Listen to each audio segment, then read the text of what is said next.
Hello guys, welcome back. This side Sanjeev Pandey. आप देख रहे हो एड्यूहैप और आज की ये तीसरी वीडियो है। जी हाँ, थोड़ी फ्रीक्वेंसी ज़्यादा है, कुछ इंपॉर्टेंट टॉपिक्स मैंने फाइंड आउट किए हैं जिसके ऊपर मैं वीडियोस ला रहा हूँ। एग्जाम्स आर वेरी क्लोज, तो आप लोग भी थोड़ी सी मेहनत ज़्यादा करिए अब, ठीक है। Let's start with this topic जिसका नाम है refractive index. Very very important topic from the chapter light, reflection and refraction, right. और भाई साहब, ये भी मैंने काफी कंसाइज रखने की कोशिश करी है जिसमें कि आप अच्छे से रिफ्रैक्टिव इंडेक्स को समझ जाओगे बिना ज्यादा टेंशन के, ठीक है। सो सबसे पहले स्नेल्स लॉ। ये स्नेल्स लॉ कहां से आता है? ये आता है लॉ ऑफ रिफ्रैक्शन से, है ना। ये लॉ ऑफ रिफ्रैक्शन वाली टॉपिक से आता है। स्नेल्स लॉ में हमने ये क्या बताता है हमको? बेसिकली ये बताता है रिलेशन, रिश्ता between angle of incidence and angle of refraction, relation between I and R के ये बताता है हमको, ठीक है। फॉर एग्जाम्पल, अगर मान लो ये तुम्हारा इंसिडेंट रे है तो ये नॉर्मल के साथ जो इंसिडेंट रे एंगल बनाएगा this is called angle of incidence, और जो रिफ्रैक्टेड रे बनाएगा this is angle of refraction, बराबर। Light entering from one medium to another, अगर ये टुवर्ड्स द नॉर्मल गया है, मतलब ऊपर वाला मीडियम क्या है? रेयर मीडियम है, नीचे वाला क्या है? डेंसर मीडियम है, ठीक है। अच्छा, स्नेल्स लॉ में क्या बताया गया है? बस इतनी सी बात बताई गई है कि the ratio of sine of angle of incidence to sine of angle of refraction is a constant. बस यही है, बस इतनी सी बात है जिसको हम स्नेल्स लॉ के नाम से जानते हैं, पहला लॉ ऑफ रिफ्रैक्शन, ठीक है। This is very very important. Sine I by sine R is a constant. Now अगर ये कांस्टेंट है, ठीक है भाई, मान गए, तो ये रिफ्रैक्टिव इंडेक्स किस चिड़िया का नाम है? What do you mean by refractive index then? इसी कांस्टेंट को क्या कहा जाता है? This constant is nothing but it is called refractive index. तो क्या रिफ्रैक्टिव इंडेक्स किसका? It is refractive index of medium 1 with respect to medium 2। So this is refractive index of, उल्टा लिख दिया, it is refractive index of medium 2 with respect to medium 1। गलती कर दी है, देखो अब ये एग्जाम के टाइम पे याद रहेगा कि असल में जब तुम रिफ्रैक्टिव इंडेक्स निकालते हो sine I by sine R करके, तो उससे ऊपर वाली मीडियम का रिफ्रैक्टिव इंडेक्स नहीं निकलता, लाइट जिसमें एंटर किया उसका रिफ्रैक्टिव इंडेक्स निकलता है। So it is refractive index of second medium with respect to the first medium, ठीक है। तो ये रिफ्रैक्टिव इंडेक्स सेकेंड मीडियम का होता है ना। हर चीज की अपनी अपनी प्रॉपर्टी होती है कि भाई वो कितना लाइट को रिफ्लेक्ट करेगा, कितना वो, तो मतलब डिफरेंट टाइप के नेचर्स होते हैं। तो वैसे ही एक नेचर है कि लाइट जब यहां बेंड कर रही है तो वो किस डिग्री तक, किस हद तक बेंड करेगी लाइट एक से दूसरे मीडियम में जाने पे, उस दूसरे मीडियम में किस हद तक वो बेंड करेगी, इसी को हम क्या बोलते हैं? इसी को कहा जाता है refractive index of that particular medium, of that second medium. आई बात समझ में? अगर ऐसा है तो अगर लाइट मान लो कि एयर से वाटर में जा रहा होता, ऐसे केस में जब मैं sine I by sine R निकालता, है ना, sine I by sine R निकालता, तो वो क्या होता? तो वो जो वैल्यू जो भी आती, it would have been the refractive index of the second medium. What is the second medium? Water. तो असल में वो वाटर का, अच्छा, दिस N21, N2 इसी कांस्टेंट को रिप्रेजेंट कैसे करते हैं? N2 with respect to 1। इसका मतलब क्या हुआ? Refractive index of 2, medium 2 with respect to medium 1, ठीक है। ऊपर मीडियम 1 नहीं रहेगा, वैक्यूम रहेगा, तो क्या हो मैं आगे बताऊंगा, ठीक है। काफी बुक्स में इसको μ21 भी लिखते हैं, बट ठीक है। So this is refractive index of water, पर ऊपर क्या है? Air with respect to air, NWA, ठीक है। इसी चीज को रिफ्रैक्टिव इंडेक्स नाम से जानते हैं। अब ये रिफ्रैक्टिव इंडेक्स का फायदा क्या है? What is the significance of this refractive index? Let us see, ठीक है। So what exactly refractive index represent, क्या इंडिकेट करता है भैया?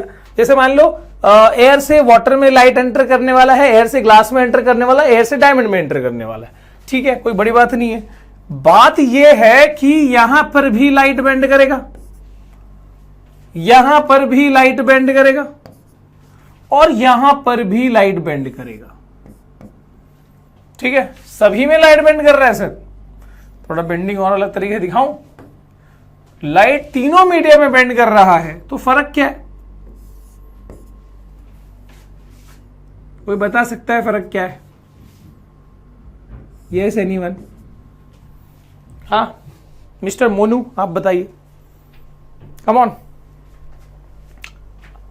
अरे बोलो बोलो, शर्माना नहीं है, जल्दी बोलो।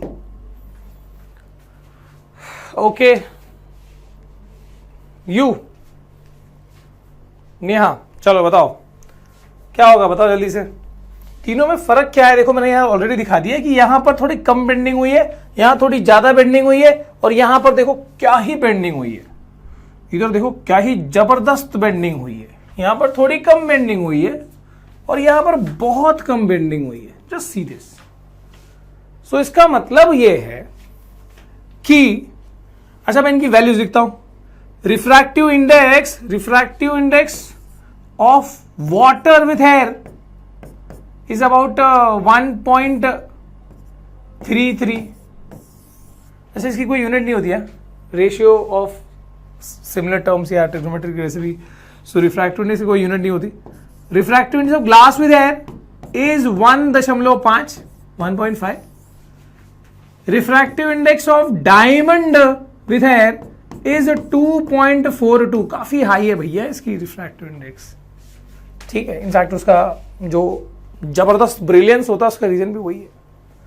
ठीक है, सो ये हो गया अपने रिफ्रैक्टिव इंडेक्स का वैल्यू। जस्ट सी दिस कि मैं यहां पर ये बताने की कोशिश कर रहा हूं कि रिफ्रैक्टिव इंडेक्स ऑफ वाटर से ज्यादा है रिफ्रैक्टिव इंडेक्स ऑफ ग्लास से ज्यादा है refractive index of diamond.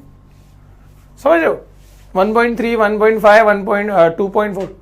So just see that सबसे ज्यादा रिफ्रैक्टिव इंडेक्स यहां पर डायमंड का है, और आप देख सकते हो कि लाइट सबसे ज्यादा बेंड हुई है। और मैंने कुछ डॉट्स भी दिखाए हैं भाई। डेंसिटी डायमंड की ऑप्टिकल डेंसिटी बहुत हाई है। ऑप्टिकल डेंसिटी हाई रहेगी ना, स्पीड ऑफ लाइट कम रहेगी।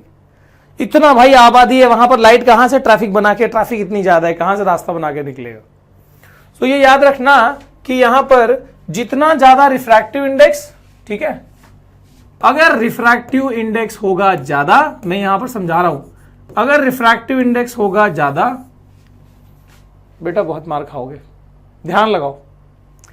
अगर रिफ्रैक्टिव इंडेक्स होगा ज्यादा, यार तुम्हारे को पढ़ा रहा हूं, इतना मन से पढ़ा रहा हूं, ऐसे ऐसे नहीं अच्छा ही लगता ना बेटा, एग्जाम अभी सर पर है, बस ध्यान लगाओ। सो अगर अपने क्या बोला, अगर रिफ्रैक्टिव इंडेक्स होगा ज्यादा तो क्या रहेगा, तो यहां पर डेंसिटी होगी ज्यादा। सो बेसिकली हम क्या बोलेंगे, ऑप्टिकल डेंसिटी विल बी ज्यादा। या तुम ये भी कह सकते हो कि अगर किसी मीडियम की ऑप्टिकल डेंसिटी ज्यादा है तो उसका रिफ्रैक्टिव इंडेक्स ज्यादा होगा, ये भी कह सकते हो, राइट। अगर किसी मीडियम की ऑप्टिकल डेंसिटी ज्यादा है तो रिफ्रैक्टिव इंडेक्स ज्यादा होगा। ऑप्टिकल डेंसिटी ज्यादा, इसका मतलब रिफ्रैक्टिव इंडेक्स ज्यादा, ये याद रखो, ठीक है। सो अगेन मैं ये मिटा देता हूं और फिर हम अपने मुद्दे पे आते हैं कि रिफ्रैक्टिव इंडेक्स से क्या क्या बातें पता लगती है। मैंने ऑलरेडी बता दिया कि डेंसिटी ज्यादा होगी, उसके अंदर लाइट धीमे धीमे चलेगा, तो यहां पर लाइट की स्पीड क्या हो जाएगी, धीमे धीमे धीमे धीमे। Speed of light will be what, will be less. Yes, आई बात समझ में? आइंदा से मस्ती नहीं करना, ठीक है, ध्यान लगाओ यहां बेटा, ठीक है, तुम्हारे लिए मेहनत कर रहा हूं। ओके बेटा, सो रिफ्रैक्टिव इंडेक्स ज्यादा है तो ऑप्टिकल डेंसिटी ज्यादा। मस्ती कर रहा था भाई, कुछ नहीं है। स्पीड ऑफ लाइट वहां पर क्या होगा, कम, ठीक है। मतलब यहां पर यू सी सबसे ज्यादा रिफ्रैक्टिव इंडेक्स डायमंड का है, सबसे ज्यादा डेंसिटी डायमंड की होगी, पर लाइट की स्पीड सबसे कम कहां पर होगी, डायमंड में। भाई उतनी ज्यादा पार्टिकल है, कहां से लाइट फास्ट ट्रेवल कर पाएगा। जहां पार्टिकल कम होंगे लाइट फास्ट वहां ट्रेवल करेगा। तुम बोलोगे सर वैक्यूम का रिफ्रैक्टिव इंडेक्स कितना होगा जिसके अंदर कोई पार्टिकल ही नहीं है, उसका 1 है। द मिनिमम रिफ्रैक्टिव इंडेक्स का वैल्यू इज 1। इसका मतलब सबसे कम डेंसिटी वैक्यूम की है, भाई पार्टिकल ना है, और इसका मतलब है सबसे ज्यादा स्पीड लाइट की कहां पर होगी, बिल्कुल सही, वैक्यूम में। तुम कमेंट में बताना what is the speed of light in vacuum, very famous, ठीक है। अच्छा, तो हमने ये समझ लिया कि भाई रिफ्रैक्टिव इंडेक्स का बहुत ताल्लुक है। अगर रिफ्रैक्टिव इंडेक्स किसी मीडियम का, अगर किसी, देखो यहां पर लिखो, किसी मीडियम का रिफ्रैक्टिव इंडेक्स होगा ज्यादा तो उसका ऑप्टिकल डेंसिटी होगा ज्यादा, उसमें स्पीड ऑफ लाइट क्या होगी, स्पीड क्या होगी, कम, और उसमें एक और चीज है, ध्यान दो, बेंडिंग सबसे ज्यादा कहां हुई है, जहां पार्टिकल ज्यादा है, डेंसिटी ज्यादा है। सो इसका मतलब रिफ्रैक्टिव इंडेक्स ज्यादा का मतलब क्या है, bending of light will be what, will be more. So ज्यादा रिफ्रैक्टिव इंडेक्स मतलब ज्यादा ऑप्टिकल डेंसिटी मतलब ज्यादा बेंडिंग लेकिन कम स्पीड ऑफ लाइट। क्लियर है, मूव अहेड। अब यहां पर देखो absolute versus relative refractive index. अब तक उन्होंने पढ़ा है वो रिलेटिव रिफ्रैक्टिव इंडेक्स है, जहां पर तुम्हारे पास क्या होता है, तुम्हारे पास ऊपर एयर या कोई दूसरा मीडियम होता है, सो मीडियम 1, और नीचे क्या रहता है जिसमें होता है मीडियम 2। और जब तुम यहां पर तुम लाइट की बेंडिंग कराते हो और उसमें जब तुम आई और आर का रेशियो साइन के हिसाब से निकालते हो, so sine I by sine R ऐसे में क्या देता है, refractive index of second medium with respect to first. तो जब यहां पर सेकेंड मीडियम का रिफ्रैक्टिव इंडेक्स मिला है with respect to first one, ऐसे रिफ्रैक्टिव इंडेक्स को हम क्या बोलते हैं, this is called relative refractive index. भैया क्या बोलते हैं, जोर से, यस, रिलेटिव रिफ्रैक्टिव इंडेक्स। ठीक है, लेकिन मान लो कि अगर मेरा मन है कि भाई नहीं, मैं क्या करूं, मैं ऊपर कुछ लू ही ना और नीचे कोई मीडियम ले लूं, नीचे वाटर, ग्लास, डायमंड, कुछ भी ले लो, पर ऊपर क्या होना चाहिए, कुछ नहीं। कुछ नहीं को क्या बोलते हैं, वैक्यूम बोलते हैं इंग्लिश में, नथिंग, फ्री स्पेस। ऊपर हमने ले लिया वैक्यूम, कोई पार्टिकल ही नहीं है। तो ऐसे में जब तुम लाइट को पास करो तो मना करेगा नहीं, ऑफ कोर्स पास होगा, लाइट पास होगा। And this time the ratio of sine I by sine R will be what, will be refractive index of 2, मतलब जो भी मीडियम है, जो भी मीडियम है, मान लो इसको 2 ही कह रहा हूं मैं, with respect to what, with respect to nothing. तो इसको हम क्या बोलेंगे, this refractive index of some medium with respect to nothing is called absolute refractive index. Absolute refractive index of medium कौन सा है, जो भी नाम दिया तुमने, जैसे वाटर है तो absolute refractive index of water, air है, ग्लास है तो absolute refractive index of glass, whatever. ठीक है, अब देख लो यहां पर मोर फॉर्मूला या other formulas for refractive index. भैया ध्यान देना, बहुत बहुत कायदे और फायदे की बात कह रहा हूं मैं। लाइट यहां से यहां गया, ठीक है, ये आई है, ये आर है, ठीक है, ये मीडियम 1 है, ये मीडियम 2 है। एक और चीज रखो यहां, स्पीड ऑफ लाइट इस मीडियम में, इस मीडियम 1 में स्पीड ऑफ लाइट c1 है और मीडियम 2 में स्पीड ऑफ लाइट c2 है। ठीक है, सो मैं क्या कह रहा हूं कि और फॉर्मूलाज क्या क्या हो सकते हैं। Refractive index of 2 with respect to 1 is, अपन ने ऑलरेडी एक पढ़ लिया, sine I by sine r. बोलो सियावर रामचंद्र की जय। इसके बाद refractive index of 2 with respect to 1 can also be given by speed of light in first medium by speed of light in second medium। याद रहे, c1 by c2, बहुत simple. Speed of light के terms में अगर तुमको दिया है find करना, you can get it very easily. इसके अलावा refractive index can also be given by absolute, देखो n21 है ना, n2 by n1 absolute refractive index के टर्म में लिख सकते हो, n2 by। For example refractive index of diamond with glass पूछा है तो तुम लिख सकते हो ना, refractive index of diamond by refractive index of glass, या refractive index of diamond with air पूछा है, so refractive index of diamond with respect to divide by refractive index of air. तो एब्सोल्यूट वाले टर्म्स में, ठीक है, ऊपर vacuum होना चाहिए, वैसे वाले हिसाब किताब में तुम्हारा फॉर्मूला रेडी है। एक और बात, अगर तुमको refractive index of glass with air पता है 3/2, तो refractive index of air with glass जो है, देखो मैंने ग्लास विद एयर क्या बोला, 3/2, एयर विद ग्लास क्या होगा, 2/3। सिंपल है यार, simply refractive index of n21 is nothing but it is reciprocal of, यानी 1/n12, याद रखो।